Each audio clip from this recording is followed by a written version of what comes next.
Hi, these comments are for NC. I am Michael from OTC, OnlineTOEFLCourse.com, and you're answering the question, I think, where do you prefer to live, in university dorms or off campus in apartments? I think that is the question you're answering right now.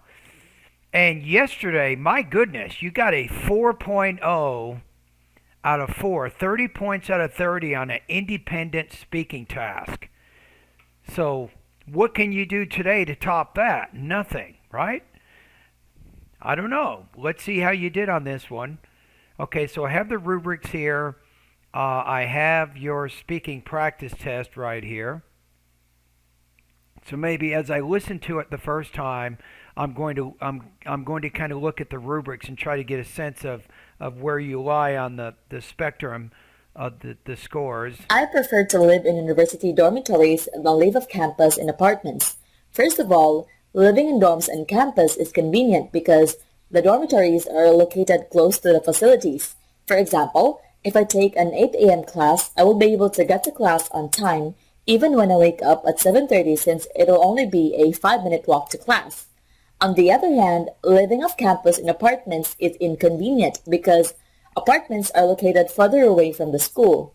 To illustrate, it will take me at least a 15 minutes bus ride to the campus and longer if the roads to the campus are congested, so I always need to be in a rush. Therefore, I prefer to live in dorms and campus for these reasons. I prefer to live in university dormitories. Wow, my goodness. Can you do it 2 days in a row? Nobody gets a score 4 2 days in a row. Let me look at the rubrics one more time here. Everything's looking pretty good in the 4 area. Very well paced flow, good control of grammar and vocabulary. You have sustained discourse, you have good development, coherent relationship. Everything fits together pretty well. Okay, let's listen to it one more time. I prefer to live in university dormitories than live off campus in apartments. First of all, living in dorms and campus is convenient because the dormitories are located close to the facilities. For example, if I take an 8 a.m. class, I will be able to get to class on time even when I wake up at 7:30 since it'll only be a 5-minute walk to class. Good example there. Perfect. And it shows how living close is more convenient because it's much faster to get to the classes that you need to attend. On the other hand, living off campus in apartments is inconvenient. Yeah, I like your use of the word on the other hand, a great transition word to show a contrast between living in apartments versus living off campus. An apart Because apartments are located further away from the school. To illustrate, it will take me at least a 15 minutes bus ride to the campus and longer if the Okay, let's go back to what you just said there. Hold on. To illustrate, it will take me at least a 15 minutes bus ride to the Yeah, it's not a 15 minutes.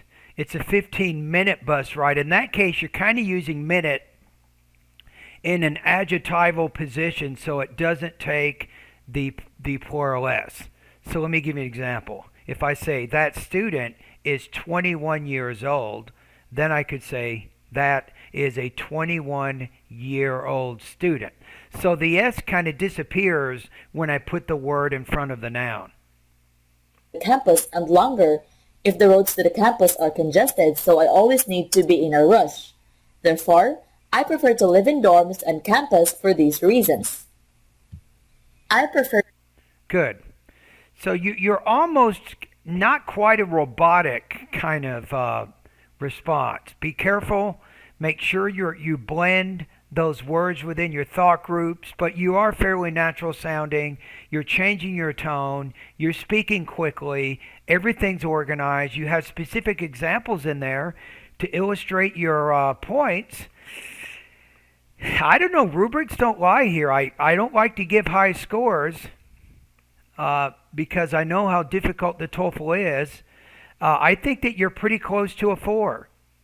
I'm going to put you at about 29 to 30 points on this. I think it's very possible you definitely could get a score of 4 on this thing. I think SpeechRater, the software program that ETS uses to evaluate your task, SpeechRater is going to like the linguistic features of your task. Vocabulary, grammar, pronunciation. So I think the software program is going to give you a thumbs up on that. And then the human rater that listens to your task, I mean, the human rater has to agree that what you did is sufficient to the task. You did answer the question. You did what you were supposed to do, and you did it in a well-organized manner. So let's take both of these scores together. It's highly possible you could get a score of 4 by both the speech rater and the human rater together. So good job on that. So I'm going to put you right around 4. I think your score is right around 30 points here. Anybody at YouTube, what do you guys think? Would you give this student a score of 4? Is there anything in there that you think the student can improve upon? You can go ahead and put it in the comments below this video. Great job, NC. Keep up the great work.